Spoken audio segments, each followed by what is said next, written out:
बिस्मिल्लाहिर्रहमानिर्रहीम। अस्सलाम वालेकुम नाज़रीन। दो तीन चीज़ें मैं आपके साथ अपडेट कर देता हूँ। नंबर एक, तो जो इस्लामाबाद हाई कोर्ट का फ़ैसला है वो मेरी तो समझ में नहीं आ रहा। इस्लामाबाद हाई कोर्ट ने एक तो तौहीन अदालत लगा दी है, एक कार्रवाई की गई इस्लामाबाद हाई कोर्ट में, उसको तौहीन अदालत करार दिया, और उस कार्रवाई के नतीजे में जो अमल किया गया उसको कानूनी करार दे दिया।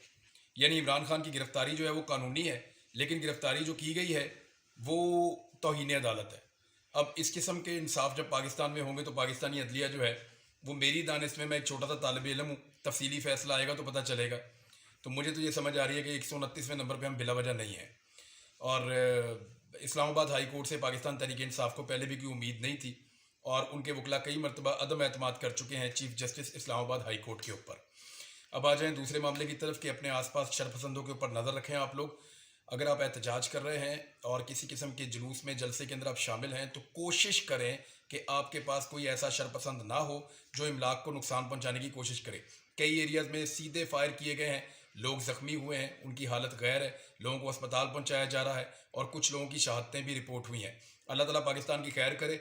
इमरान खान साहब इस्लामाबाद में हैं, अगर एहतजाज करना है तो मिलियंस के अंदर लोगों को, बहुत बड़ी तादाद में लोगों को, जैसे इससे पहले मैंने एक ही दफ़ा ज़िंदगी में कहा था शहीद अरशद शरीफ की शहादत के ऊपर कि आप लोग आएँ, तो आप लोग बहुत बड़ी तादाद में आए थे। तो लोगों को बहुत बड़ी तादाद में इस्लामाबाद जाना चाहिए, और इतनी बड़ी तादाद में जाना चाहिए कि किसी की ज़रूरत ना हो कि वो गोली चलाए या आंसू गैस का शेल फेंके। और ये तभी होगा जब आप बहुत बड़ी तादाद में जाएंगे, और तभी आपकी जीत होगी।